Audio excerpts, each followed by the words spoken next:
तो मध्य प्रदेश के नेताओं को आखिर हुआ क्या है, ये सवाल इसलिए क्योंकि इन दिनों वो अजीबोगरीब बयान देते हुए नजर आ रहे हैं। पहले मंत्री विजय शाह ने कर्नल सोफिया कुरैशी पर विवादित बयान दिया। अभी उनका मामला शांत हुआ भी नहीं था कि प्रदेश के डिप्टी सीएम जगदीश देवड़ा ने भी सेना को लेकर एक अलग ही बयान दे दिया, जिसको लेकर फिर एक बार विपक्ष हमलावर हो चुका है। तो आखिर किस बयान पर मच रहा है सियासी घमासान, सबसे पहले आपको दिखाते हैं ये रिपोर्ट।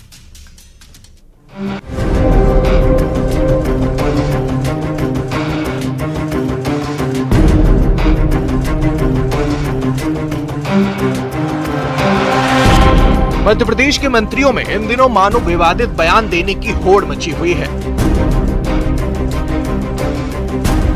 पहले विजय शाह ने जो बयान दिया उस पर बवाल अभी थमा ही नहीं था कि प्रदेश के डिप्टी सीएम जगदीश देवड़ा कुछ ऐसा कह गए जिस पर अब वो विपक्ष के निशाने पर आ गए हैं। और यशस्वी प्रधानमंत्री जी को हम धन्यवाद देना चाहेंगे और पूरा देश की वो सेना, वो सैनिक उनके चरणों में नतमस्तक है। उनके चरणों में पूरा देश नतमस्तक है।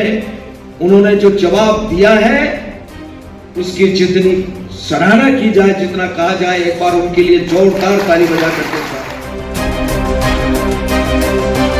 जगदीश देवड़ा के इस बयान के साथ ही विपक्ष उन पर हमलावर हो चुका है। कांग्रेस ने सोशल मीडिया पर एक पोस्ट करते हुए लिखा कि देश की सेना और सैनिक प्रधानमंत्री मोदी के चरणों में नतमस्तक है। ये बात मध्य प्रदेश के बीजेपी सरकार के उप मुख्यमंत्री जगदीश देवड़ा ने कही है। जगदीश देवड़ा का यह बयान बेहद ही घटिया और शर्मनाक है। ये सेना के शौर्य और पराक्रम का अपमान है। जब पूरा देश आज सेना के सामने नतमस्तक है, उस वक्त हमारी जाबाज सेना के लिए बीजेपी के नेता अपनी घटिया सोच जाहिर कर रहे हैं। बीजेपी और जगदीश देवड़ा को माफी मांगनी चाहिए, इन्हें पद से बर्खास्त करना चाहिए। मध्य प्रदेश के मंत्री इन दिनों अलग ही राग अलाप रहे हैं और इनके अजब गजब बयान सामने आ रहे हैं। सवाल ये कि क्या मंत्री जी बोलने से पहले जरा भी विचार नहीं करते हैं? Bureau report, news 18। और अब जगदीश देवड़ा के इसी बयान पर सफाई भी सामने आई। उनका कहना है कि उनके बयान को गलत तरीके से पेश किया जा रहा है।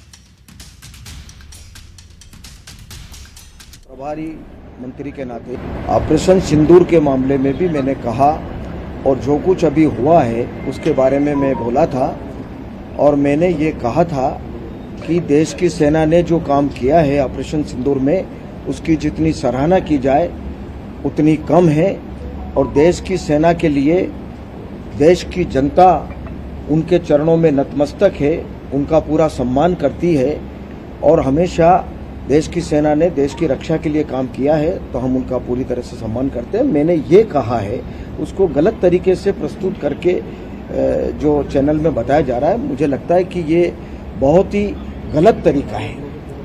मैंने पूरा सम्मान करने की बात कही है और देश की जनता सेना के चरणों में, भारत की सेना के चरणों में प्रणाम करती है, नतमस्तक है। ये शब्द मेरे हैं। आप अच्छी तरह से उस वीडियो को देखेंगे। मेरी भावना ये है, अब उसको गलत तरीके से टर्न देकर के जो कहा जा रहा है वो बिल्कुल गलत है। तो जगदीश देवड़ा ने जो बयान दिया उसके बाद कांग्रेस ने बीजेपी के खिलाफ नया मोर्चा खोल दिया है और इसी बयान को लेकर अब कांग्रेस जो है वो डिप्टी सीएम जगदीश देवड़ा को बर्खास्त करने की मांग कर रही है।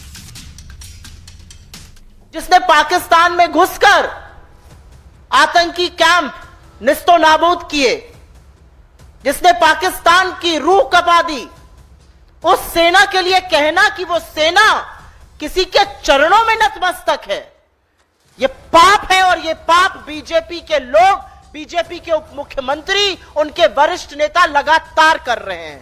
और वो इस देश की सुरक्षा तपते हुए रेगिस्तान से लेकर हाड़ कांपती हुई ठंड वाले सियाचिन के ग्लेशियर में खड़े होकर करते हैं। और तब हमारा लोकतंत्र, तब हमारी भूभागीय अखंडता, तब हमारा देश सुरक्षित रह सकता है।